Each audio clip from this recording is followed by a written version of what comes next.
Well, hello there, my friend. Welcome aboard to the Daily Message with me, your host, Jonathan Doyle. I'm really pleased you could make it to the video. If you're a new viewer, please hit that subscribe button. It does make a great big difference in this little digital world that we're all inhabiting. And please, everybody, go and check out the links under here. All my social feeds are there, including the business mastermind that I'm running on Facebook. So if you have a side hustle, if you have a business, go and check those out. Plus, you can also find out how to book me to speak in the education space, corporate, conferences. Go check that out. All right, let's jump in today. I've been really looking forward to doing this episode because it comes from a viewer question, which is always the best content. One of the things I love doing on this channel is creating content for questions that you have.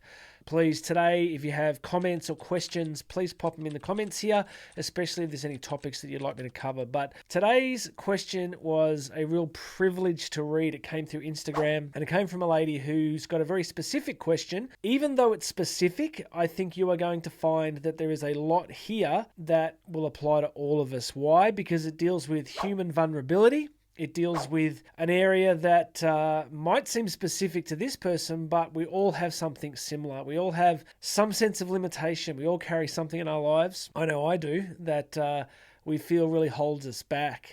We definitely all feel at times that if we had a magic wand and we could just wave it, then life would be magically different.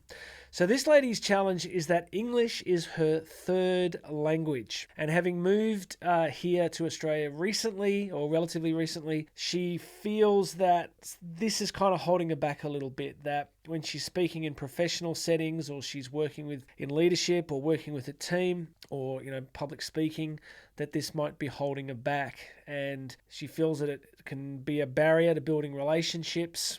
And I want to talk about that a little bit. I want to unpack it a little bit and see if we can make it applicable for all of us. I had two big thoughts over the last few days as I've thought about this episode, and they are captured in the words assumption and comparison. So I want to hit those two first. Whenever we're dealing with a sense of vulnerability about something, the first thing that's going to happen is we are going to make all sorts of assumptions about what other people might be thinking.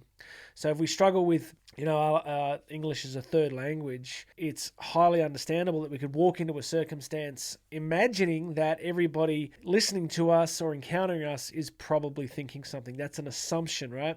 Unfortunately, it's an assumption we're very rarely going to have any evidence for. Trust me, I've been on stages with up to 10,000 people in the audience, and it's the journey of professional speaking is you can walk in a room thinking, I wonder what everybody's thinking about me. I wonder if I'm going to do a great job. And I heard some brilliant advice recently where a speaker who I admire was asked, do you get nervous? And he said, why would I get nervous? I'm not thinking about me. And that's something that I've held to in my own speaking career more and more as I've gotten older, is if you take the focus off what people might be thinking about you and switch that focus to how can I serve. Sounds very easy to do, but it's an incredibly powerful tool. Often we get nervous in life because, we feel we're being judged. We want people to like us. It's understandable. We're a highly social species, right? We have these assumptions, but the fastest way out of that is to ask yourself a better question, which is, rather than worrying or thinking about what might people be thinking about me, to start to think, how can I serve these people? What can I say or do that's going to shift the energy, this interior energy that's focused on me? How can I externalize it as quickly as possible towards them? So if you've ever seen me on stage, I have a whole bunch of hacks that I use. When I get up there, I almost immediately throw to the audience. So I'm just offering this for this particular lady with speaking, but for any of you watching in a professional circumstance, the sooner that you can move that energy back towards the people, the better. So that's the first thing I want to talk about is assumptions, right? Please remember with assumptions, my friends, that they're almost always wrong. We can't know what people are thinking. We don't have the ability to read minds. So let's get this to work in our favor, right? Like, if we're going to use assumptions, because that's part of being human, why don't we start using assumptions that serve us? Why don't we start using assumptions that are like, I'm a good communicator. I care about people, and I know that everybody in this room is like me in some sense and has their own challenges and problems, and I'm going to assume that they want me to help them. I mean, which one's right?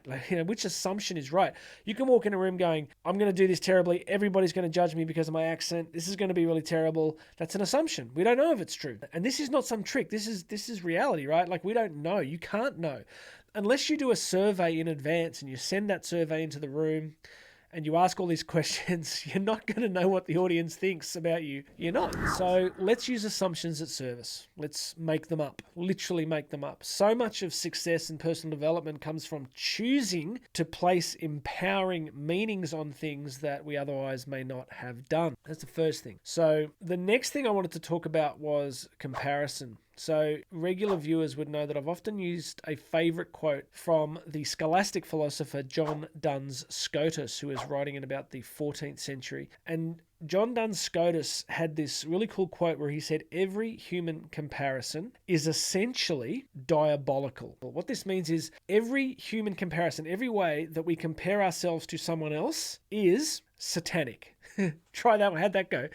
People freak out at that. They go, really? You're telling me I'm cooperating with Satan every time I compare myself to someone else? Well, I don't know how to say it, but kind of, because the reason I say it like that is because God creates us with these unique capacities and abilities, right? We are the perfect creation of God, and it's human for us to then look around and think, well, if I just looked like that, if I just spoke like that, if I just had that fluency with the language, if I was funnier, taller, shorter, fitter, whatever, fill the blanks, then I'd be happy. And what Scotus was saying is that comparison's a trap, right? The minute you start to go into that trap, the more and more problematic it becomes. So for my friend who sent this question in, we've got to get out of the business of comparison. Are there people who speak more fluently than you? Absolutely. How is that helping you? How does it help you to know that? You only get to work with what you have. So if English is your third language, well, that's the raw data of your life. That's the facts that have unfolded in your life. They've positioned you where you are. You've got to work with those facts. So we want to get out of comparison. We want to start to really drill down into what we can bring, not what we think we should bring or can't bring. And we also want to get out of assumption, right? So I'm about 5'8", and I'm getting older, and I'm like, I think I'm shrinking. I'm training so much. It must be all the weights. They're pushing me into the ground. And sometimes I've met people around the world. It doesn't happen often, but people are like, oh, wow, I thought you were taller. And I'm like, I'm really sorry. Should I apologize here? Do you want me to leave? So, sometimes I think, I wonder how I'd be as a speaker if I was like 6'4", 6'4". I was watching Chris Hemsworth the other day in Extraction 2, and I thought, how good would it be? See, I fall into comparison. Chris Hemsworth's got great hair. And he's 6'4". So sometimes I can do it too, but guess what? I'm 5'8". And, I do it. I got to work with what I got. This morning I did a 50K training ride, and I'm built. I'm just built, right? I come from Irish peasant stock. I'm built. And because I'm built and I lift heaps of weights, I just get bigger. It's the worst thing for a cyclist. Cycling's my passion, but it's terrible for cycling. And today I'm riding thinking, oh man, if only I was like 55 kilos, that'd be the best. I'm Jonathan, stop it. You're about to do a video on comparison. So I do it, and I got to get out of it because I've got to work with what I've got. You've got to work with what you've got. So we don't get to be someone else. We don't get to have everything that we'd like to have. We've got to work with the data that we've got. So quick summary. We want to get out of assumptions. So for my friend here with English as a third language, you've got to stop assuming, or you've got to choose the assumptions that are going to help you. Choose the assumptions. I'll give you another one. You could walk in a room and go, everyone in this room is going to find my accent really endearing. Now, you don't know if that's true, but you could just as well walk in there and go, everyone in this room is going to hate my accent. Which one's true? You don't know. You don't know. But which one would serve you? And which one would help you serve them? And look, another practical tip, I like to tell the truth as quickly as possible with an audience. So if you're watching this thinking, Jonathan, I'm not a professional speaker, this is a good tip for a lot of areas of life. State the obvious straight away. For my friend who sent this in, if you've got to give a talk or you've got to, do some kind of training or leading, just walk in and start with, tell a funny joke about it. Literally, tell a joke. Just go, you're going to find it really hard to understand me, but let me tell you a story I once heard about. Make up a story. Find a joke. I'm not being flippant here, because sometimes you want to just point out the obvious and then be vulnerable. Brene Brown made a massive industry out of vulnerability. So no one likes it if people put themselves down. That is the worst thing. Self-deprecating humor is an art form. And if you are not really good at it, you just want to leave that alone. But what I do mean is vulnerability, which is to get up on stage, or for my friend again with this particular question, be vulnerable. Just say, it's a great privilege to be here today. today. I'm really, happy to speak, but I want to tell you that it's hard for me because tell your story.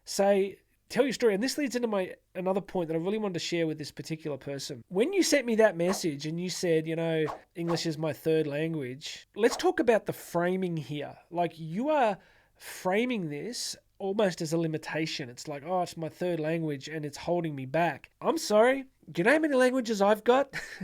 One. Or if my kids are naughty, there's another language that I use, but I can't use that on stage. So you have 3 languages. Do you know how remarkable that is? Do you know the intellectual lifting power that's required to be able to do that? So can I offer you a reframe? What you might be seeing as a limitation is a testament to your intellectual capacity, is a testament to your backstory, to where you've lived in the world, the cultures that you've lived in. This is a strength. It's not a weakness. And you can say, oh, it's a weakness because it holds me back. It doesn't have to. So I would start to use your perceived weakness as a strength. And I'm offering this to everybody. Perceived weakness as a strength. When you're leading or speaking, if English is your third language, I would just tell the story. I'd say, hey, I'm nervous here today. Do some vulnerability. Be honest. Like, don't manipulate people, but say, I feel really anxious. I'm worried that I can't serve you because my language might hold me back. So I'm going to invite you to try and listen extra carefully because I care about you and I really want to share this message with you. And I'm sorry that my third language skills might hold me back a little bit, but share your story, because humans, when they hear that, they're like, wow, you're being really honest with us. You're telling us a little bit of your backstory, and it can be so powerful, right? So powerful. So let's do our quick summary again.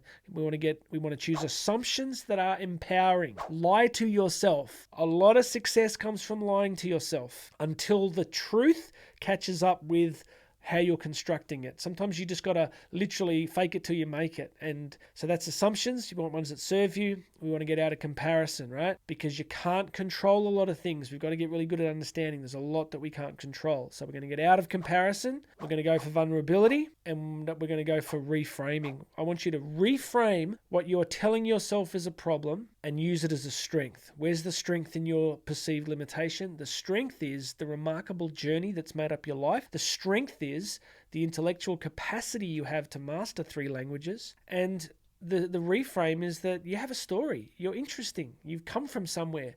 You've had to struggle. You've had to push yourself. You've had to do things that I haven't had to do.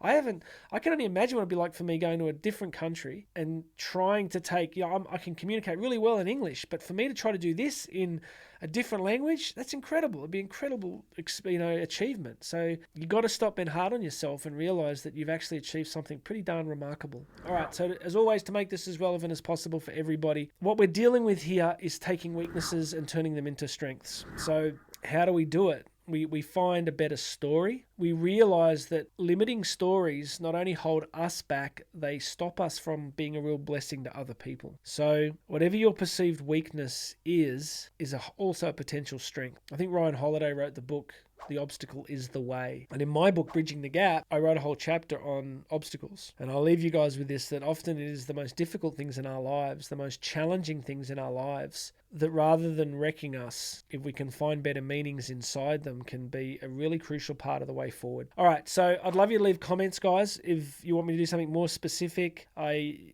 always feel this burden where when I get a great question like the one that I got, I really want to answer it well. But I would just say to this person, you're much stronger than you think, and allow your story to be a real blessing to people. The last thought I had was I was thinking about Morgan Freeman. Morgan Freeman, just has the coolest accent. But if you notice something about Morgan Freeman, he speaks very slowly. He has gravitas. So my friend here with this third language, maybe really slowing down, being vulnerable, and letting the gravity of your words and the pace and the tempo of your words, rather than getting anxious about, am I saying the right thing? Am I saying it fast enough? Am I speaking fluently? I would go Morgan Freeman. I would just go slow, gravity, wisdom. Just let it flow. All right, everybody, that's it for today. Leave something in the comments for me, please. Share this with people. And if you've got any topics you want me to cover, put that in the comments too. Go check the links. You can book me to speak live, corporate events, training of your staff, tailor particular content, and there's a whole bunch of other stuff here, especially the business mastermind. I love helping entrepreneurs and business people, so there's a Facebook group I've just opened up, and I'd love you to come and join that. All right, God bless you, everybody. My name's Jonathan Doyle. This has been the Daily Message. You and I are going to talk again tomorrow.